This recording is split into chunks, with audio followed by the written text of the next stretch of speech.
કોંગ્રેસના રાષ્ટ્રીય નેતા કનૈયા કુમાર આજરોજ સુરતની મુલાકાતે આવ્યા હતા, જ્યાં ભટાર સ્થિત ઈશ્વર ફાર્મ ખાતે પત્રકાર પરિષદ સંબોધી હતી. પત્રકાર પરિષદ તેમણે ભાજપ પર આકરા પ્રહાર કર્યા હતા.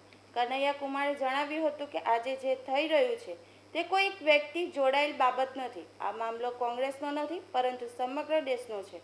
કહેવામાં આવે છે કે સમગ્ર દેશમાં રામ રાજ્ય છે. આ ઉપરાંત તેમણે નરેન્દ્ર મોદી પર પ્રહારો કરતા કહ્યું હતું કે પ્રધાનમંત્રી કહેતા હતા ભ્રષ્ટાચાર ખતમ કરીશું, કાળા નાણાં પરત લાવીશું, તો 20,000 કરોડની તપાસ કરવામાં શું વાંધો છે? આજે લોકતંત્ર ખતરામાં છે. દેશના નામ પર બેમાન દોષને બચાવવો યોગ્ય નથી. આ ઉપરાંત તેમણે ગાંધી પરિવાર પર પરિવારવાદના આક્ષેપો જણાવ્યું કે પરિવારવાદના આક્ષેપો પાયાવિહોણા છે. ભાજપ નેતાઓના પુત્ર પણ આજે પાર્ટીમાં નેતાઓના પદ પર છે. રાહુલ ગાંધીથી ભાજપને તકલીફ છે, કારણ કે તેઓ 140 કરોડની જનતા સાથે જોડાયેલા છે. કોઈ વ્યક્તિને ચોર કહ્યો તેમજ સમાજનું અપમાન કઈ રીતે થયું? यह जो फैसला आया है उसके कुछ राजनीतिक पहलू पर ही हम सिर्फ बात करेंगे. अक्सर आप सब लोगों ने जब हेडलाइन को गौर से देखा होगा तो एक शब्द बार बार उछल करके हमारे सामने आया है, मानहानि, मानहानि, मानहानि. मैं समझता हूं कि ये मामला मानहानि का नहीं, बेईमानी का है.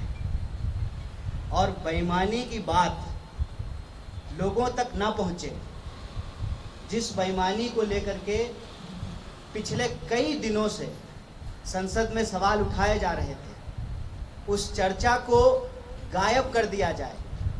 जो सवाल संसद में विपक्ष के द्वारा पूछा गया बार बार, उन सवालों को गुमराह कर दिया जाए, इसलिए मानहानि के इस शब्द को उछाला गया है.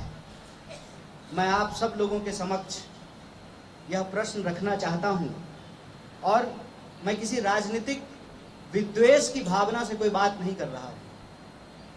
मैं इस देश के आम नागरिक के हैसियत से इस देश के सभी नागरिकों से, चाहे वो कांग्रेस के हों, भाजपा के हों, या किसी भी राजनीतिक दल से जुड़े हुए हों, या किसी भी राजनीति से उनका कोई लेना देना नहीं हो, मैं इस देश के सभी नागरिकों से यह अपील करना चाहता हूं कि इस देश में लोकतंत्र है. लोकतांत्रिक प्रक्रिया से चुनाव होते हैं, और चुनाव से कोई व्यक्ति, किसी पार्टी, उसको राजकाज चलाने की जिम्मेदारी सौंपी जाती है. जब कोई व्यक्ति, कोई पार्टी उसको राजकाज चलाने की जिम्मेदारी सौंपी जाती है, तो उसकी अपनी कुछ मर्यादाएं हैं, उसके अपने नियम कानून हैं.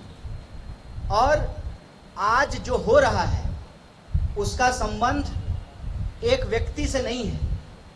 ऐसा बिल्कुल ना समझा जाए कि हम लोग भारतीय राष्ट्रीय कांग्रेस के नेता या कार्यकर्ता अलग अलग जो शहर में प्रेस वार्ता कर रहे हैं, उसमें हम एक व्यक्ति को बचाने का प्रयास कर रहे हैं. सच बताएं तो हम लोगों को राहुल गांधी जी की कोई चिंता नहीं है. हम लोगों को कांग्रेस की भी कोई चिंता नहीं है, क्योंकि ये मसला कांग्रेस का नहीं है, ये मसला देश का है. देश का मसला ये ऐसे है कि देश के चुने हुए प्रधानमंत्री और देश के चुने हुए मुख्यमंत्री जो भाजपा से ताल्लुक रखते हैं, जिनका भाजपा से संबंध है, वो बार बार एक दावा कर रहे हैं कि देश में राम राज्य स्थापित हो गया है.